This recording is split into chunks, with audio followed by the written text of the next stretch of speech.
我的人你也敢骂？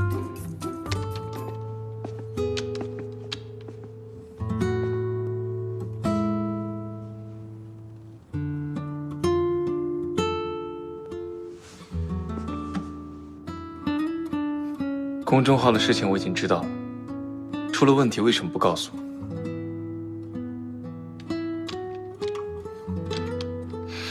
顾西西，你现在做这些根本就不合时宜，网友要看的不是这个。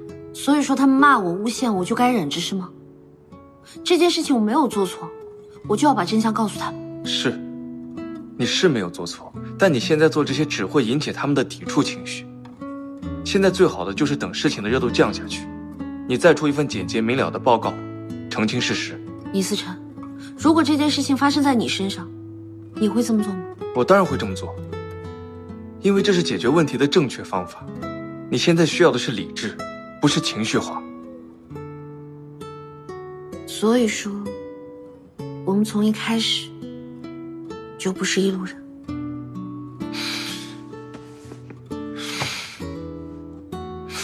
顾西西，你看不出来我是想帮你吗？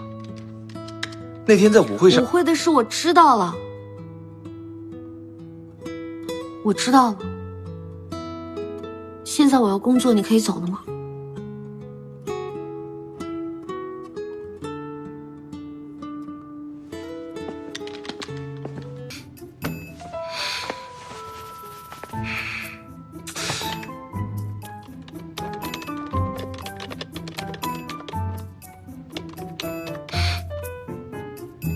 居然还在回复，我的人你也敢骂？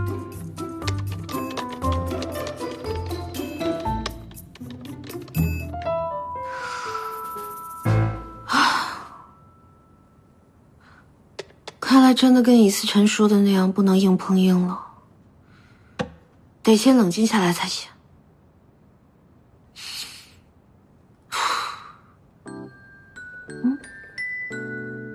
人间冰美式，这个人谁啊？回怼了这么多人，还有人帮我说话，不会我也有脑残粉吧？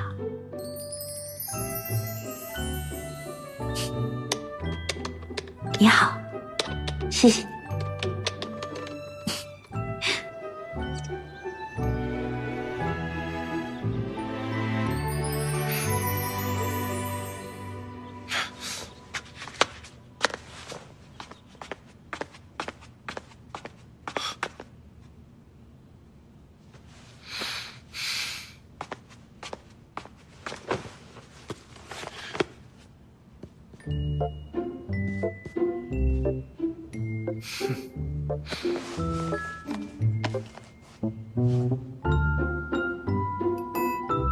顾西西，你胆子肥了，居然又夜不归宿。